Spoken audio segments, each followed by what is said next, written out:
Columbia, we're just a short paddle from LNG Canada, the country's first ever large-scale liquefied natural gas export facility. It's a big deal. You don't get a lot of firsts these days, but for the first time, Canadian liquefied natural gas is heading overseas.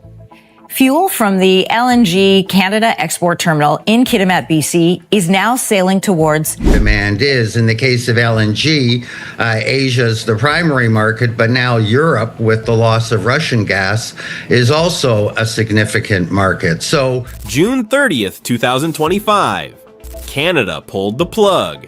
After more than 30 years of sending nearly every cubic foot of gas through U.S. pipelines, Canada finally broke free. And Trump? He's watching helplessly as billions in energy revenue sail off to Asia. According to the Canada Energy Regulator, Canada had been exporting 8.8 billion cubic feet of natural gas per day to the United States. That alone brought in $8 billion in 2024. Not bad for a country with no warm beaches and too many moose. But then Donald Trump happened. On March 4th, 2025, the Trump administration imposed 25% tariffs on most Canadian exports and slapped a 10% tariff specifically on energy products, including natural gas. This wasn't economic policy. It was economic vandalism dressed up in a red hat. Trump's trade war logic? Raise prices on your closest ally, choke their energy exports, and hope they'll say thank you. Spoiler, they didn't. Instead, the move backfired spectacularly. Canadian gas, already cheap, became uncompetitive in the US overnight.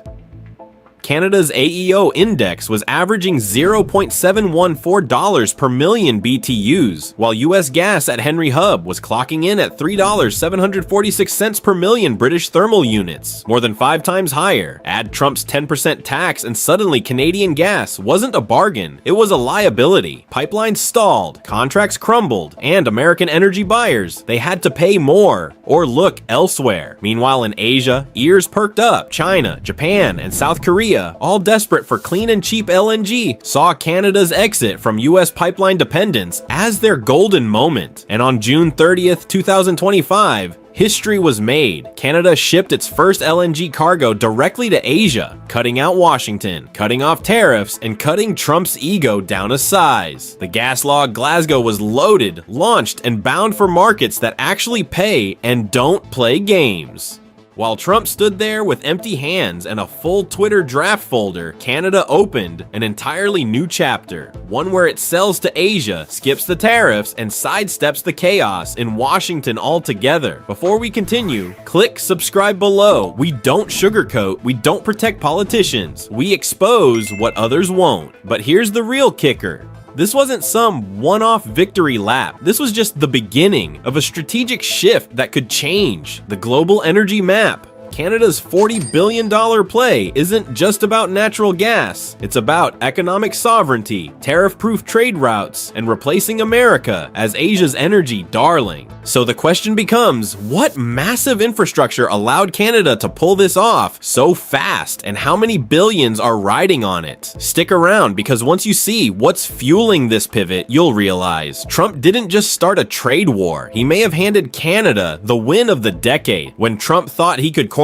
Canada with tariffs, he forgot one thing. Canada still knows how to build. Enter LNG Canada, a $40 billion mega project that became the nation's golden parachute out of Trump's trade war. According to project reports and federal energy filings, this isn't just some fancy pipe dream. It's the largest energy infrastructure investment in Canadian history, backed by Shell, Petronas, Petrokina, Mitsubishi, and Kogas. Their mission: turn Montney shale gas into liquefied natural gas and ship it straight to Asia. No tariffs, no pipelines crossing into MAGA territory, and definitely no Panama Canal tolls. So how did they pull it off? By building a 670-kilometer pipeline called the Coastal Gas Link, connecting the gas fields of Dawson Creek to a brand new terminal at Kitimat Port, British Columbia. According to project documentation from LNG Canada and TC Energy, the route cuts transit time to Asia in half, from 20 days through the Panama Canal to to just 10 days across the Pacific. That's tens of millions saved on every single voyage. And Trump? He's still trying to figure out if he can put tariffs on the Pacific Ocean. But LNG Canada isn't just about speed, it's also about scale. The Kitimat facility uses 2 state-of-the-art liquefaction trains producing a combined 14 million tons of LNG per year. That's enough gas to power millions of homes, keep lights on in Tokyo, and best of all, not pay a dime to Washington.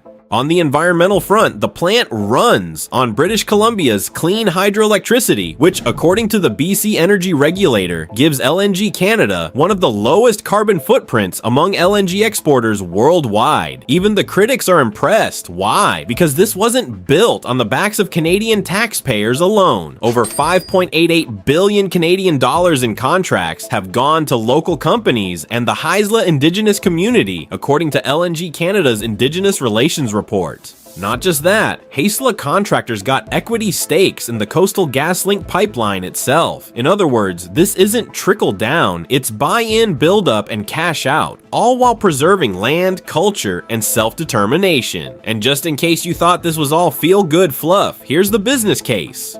If Asia keeps buying, and they will, the partners are already looking at doubling output to 28 million tons per year. That's not an energy project, that's a country-changing revenue engine. But don't get too comfortable. Northern British Columbia isn't exactly easy on the wallet. According to project financial disclosures, construction and maintenance costs are significantly higher than US Gulf Coast projects. Add strict Canadian environmental regulations, and you're talking about billions more in overhead. That's why the BC provincial government stepped in with carbon tax credits and sales tax incentives to keep investor confidence afloat. Helpful? Yes. Controversial? You bet. Critics say it's too generous. Advocates say it's the only way to compete with Texas. Meanwhile, Trump's trade team is likely scribbling down, "How did we let this happen?" in Sharpie. But here's the part that should really worry Washington. Canada isn't begging to come back. It just proved it can go it alone and ship LNG directly to Asia faster, cleaner, and cheaper than ever before. And the big question now, how are China, Japan, and South Korea responding? Because they just saw a brand new supply line open up, one that doesn't come with US baggage or Trump's tariff tantrums. That's where segment 3 picks up. And trust us, you don't want to miss the numbers on what's coming next. So what happened after Canada's first LNG cargo set sail on June 30th, 2025? The phones in Tokyo, Seoul, and Beijing lit up because while Trump was still shouting about tariffs and trying to restart coal plants like it was 1954, Asia was busy locking in the future, and it had a maple leaf stamped on it. According to Asia Pacific energy analysts, Japan, South Korea, and China are all racing to replace Russian gas and dirty coal with cleaner, more reliable LNG. And Canada just stepped in as the new MVP. Let's look at the numbers. Japan, already 80% dependent on imported gas, has committed to purchasing an additional 20 million tons of LNG annually, starting in 2026. South Korea is expanding its LNG storage capacity by 50% over the next decade. China has already signed multiple long-term contracts to lock in supply before winter hits. And Canada just showed up to the party with premium LNG, direct shipping routes, and zero Trump baggage.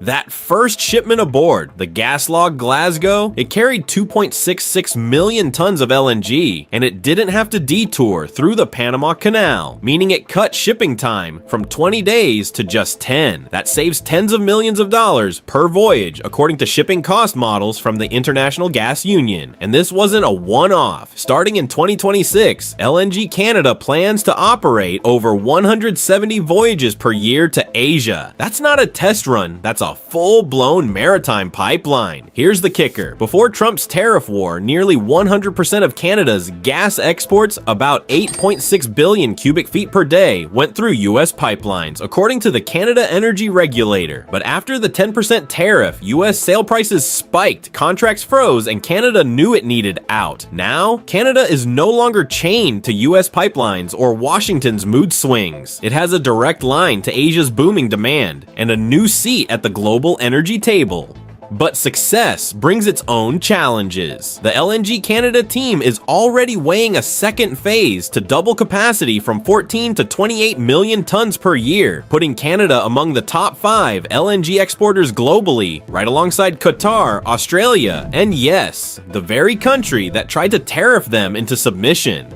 Reuters reports that a final investment decision on Phase 2 is expected just before Phase 1 hits full output to ride the wave of Asia's growing demand. But that leap won't come cheap. Building out to 28 million tons per year would require tens of billions more in capital, all while navigating tight environmental rules and sky-high costs in northern BC's rugged terrain. So how is Canada making it work? Provincial tax breaks for carbon and sales tax equity partnerships with indigenous groups like the Haisla Nation, and a laser focus on low-carbon operations powered by BC's clean hydroelectricity.